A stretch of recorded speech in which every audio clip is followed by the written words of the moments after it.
of English 120. This week we've got a lot on our plate. I'm happy that I have Camtasia back so I can show you guys, kind of lead you guys through our week. The first thing I'd like you to do is to review this presentation so you really understand the main focus of this week is to think about using quotations in your writing. Quotations are a really powerful and important part of your research paper, and it's really important that you understand how to use them. We are going to have a librarian visit our class this week. I'll be meeting with Stephanie, who is a librarian at Napa Valley College, on Monday, and posting a video from my visit with her hopefully later in the day on Monday, possibly on Tuesday. So look for that. I'm also going to create a discussion forum where you can ask Stephanie questions, direct research questions that you might have about your research project. I'd also like you to complete this week. We're going to be doing quotation proficiency in your comp class. I want to make sure that when you guys are doing your comp class tutorials, you read the chapters. This is our book, and you probably have an e-version of this. It's part of the online environment, your comp class, but maybe you also got a physical copy. I prefer the physical copy myself. But what you're going to be looking at this week is chapter 15, and I believe chapter 6 as well. And all of the information in these chapters I'm going to preview for you in this presentation.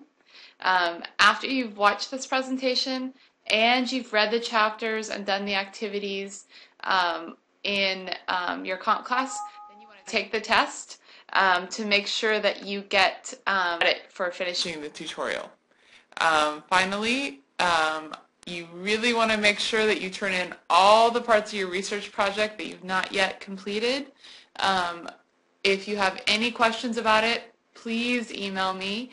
Also, I'm going to have a wiki available for this week where you can sign up for a conference with me sometime in the next 2 weeks so we can sit down and see where you're at in your research project and make sure you in order to move forward. So just really quickly, I want to go over Chapter 6, Managing Information and Keeping Notes. You're going to need to really work on organizing all the information you gather. One of the most, the funnest parts about a research paper is really going in and reviewing all of the information that's available. It's really fun to discover new information, and that's what you do through the research process. You need a way to keep track of that information. Having something like an annotated bibliography, which you guys are already working on, is a great way to list sources and list your reactions and ideas about those sources. But it's really key that you keep track of this information as you find it, right? You're going to get lots of articles, some of which you're going to like, some of which you're not going to like, books, different websites that you've visited. So you want to think of a way, and the book gives you some ideas of how to organize this information as you come across it, such as you can print it out and highlight it and make notes on it. If you're a physical copy kind of person, you can have, hopefully you have some sort of a research journal going on where you can keep track of information. You can email the articles that you find on EBSCO or other databases back to yourself with some notes. And you could create a little folder on your desktop where you can put all those things in. Or you can even just use your smartphone, right? There's a way, if you have an iPhone, to make a little list, or whatever kind of phone you have, there's a way to use sticky notes and all kinds of notes in your on your smartphone. It's really important, though, that you don't just gather up all this content and not take notes on it. Taking notes helps you think through the information that you're gathering. And it really helps you think of what kind of context does this have in the research that I'm doing? What's the, what does this have to do with the research questions I'm asking, right? You really want to make sure that it's a good way to make sure that you're not accidentally taking somebody else's words and plagiarizing them. So whenever you find something that you want to work with, you want to identify the author, the title, and the page or paragraph where the passage can be found. That way you can go back and find it again, right? You want to use quotation marks, right? And if you're putting something in your paper, always double check double check the quotation you've placed in there.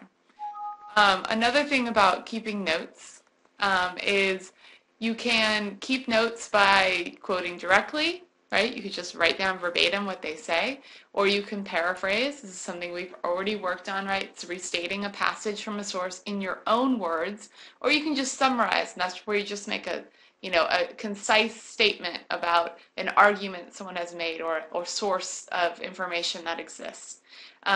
You don't want to forget the most important part of this research is to record your reactions and impressions and compare to sources and to compare how they relate to one another, right? Look for similarities and differences between different articles on your topic and try to find places where you can pool sources together to support something you're saying, okay? It's really important that as you're finding this information, you're keeping track of your sources in a working bibliography. So that's where you write down the author's name, the title of the article, anything else like that, the publication date, the source of the article, so maybe it was in a magazine. All that information needs to be recorded. The second chapter that we're reading in the Bedford Researcher is chapter 15, and that's called Using Sources Effectively.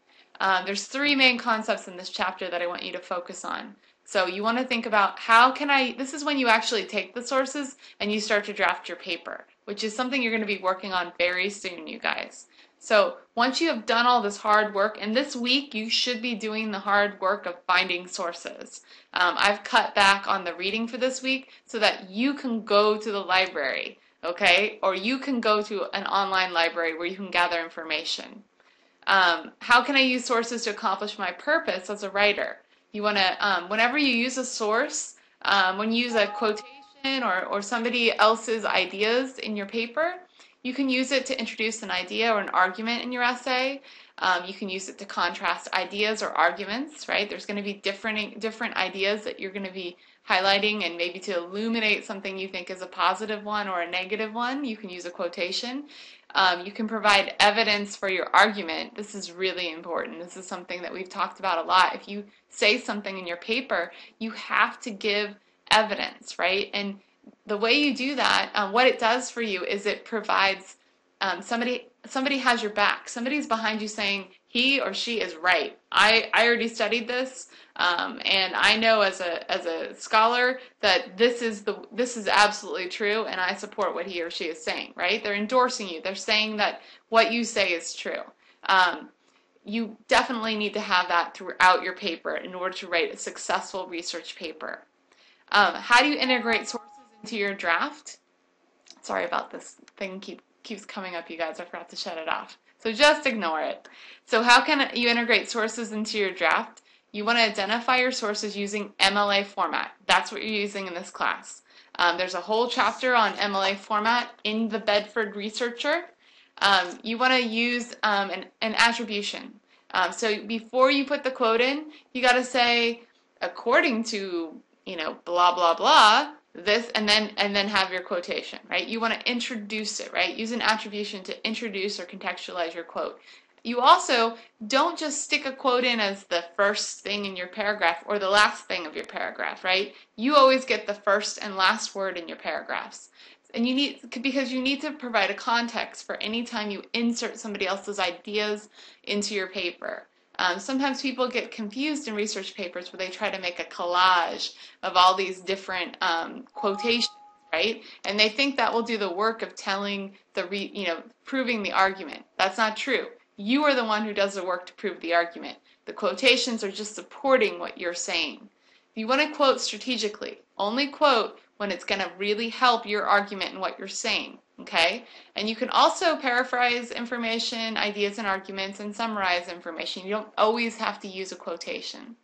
How do you show how do you document your sources in your paper? You're going to be using in-text citations. That means after a quotation, you're going to include information about that source in your paper. And in our chapter 15, it shows you how to do that using MLA format.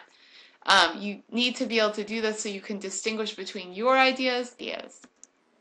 All right, so that's my mini lecture today. I want to make sure that you are clear on our class schedule.